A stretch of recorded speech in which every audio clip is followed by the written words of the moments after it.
Guys இன்னைக்கு வந்து மொட்டை மாடிக்கு வந்திருக்கோம். மாங்காய் சாப்பிடலாம் போல ரொம்ப ஆசையாக இருந்தது. மாங்காய் சீசன் வந்து கொஞ்ச நாள் ஆகுது. வீட்லேயும் மாங்காய் எல்லாமே கொஞ்சம் கொஞ்சம் பெருசாகிடுச்சு.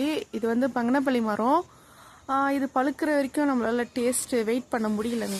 ஸோ காயாகவே பிரித்து சாப்பிட்லாம் அப்படின்னு சொல்லிட்டு, இது காய் அவ்வளோ டேஸ்ட்டாக இருக்கான்னு எனக்கு தெரியாது. பட் பழம் வந்து சூப்பராக இருக்குங்க, செம்ம ஸ்வீட்டாக இருக்கும். ஸோ அப்படியே பார்த்தீங்கன்னா நம்மளுக்கு பலாப்பழமும் நிறைய காய்ச்சிருக்குங்க, பலாக்காய். ஸோ கீழேருந்து பார்க்கும்போது அவ்வளோ தெரியல, மேலேருந்து பார்க்கும்போது சூப்பராக இருக்குது, அழகாக இருக்குது. ஸோ நிறைய தேங்காயும் இருக்குது. பட் அதெல்லாம் எப்போ அரைப்பாங்கன்னு அம்மாவுக்கு தான் தெரியும். நம்ம வீட்டை ஒரே ஒரு பனைமரம் இருக்குது, அதில்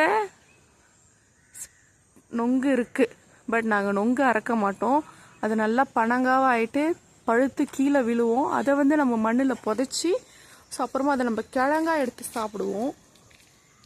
அதனால் ஒரே ஒரு மரமாக இருக்கிறதால நாங்கள் நொங்கு வெட்ட மாட்டோம். பலாக்காய் நிறையா இருக்குங்க. இந்த மரத்தோட பலாக்காய் வந்து உண்மையாக சொல்கிறேன் ரொம்ப ஸ்வீட்டாக, அந்த தேன் மாதிரி இருக்குன்னு சொல்லுவாங்க பார்த்தீங்களா, அந்த மாதிரி இருக்கும்.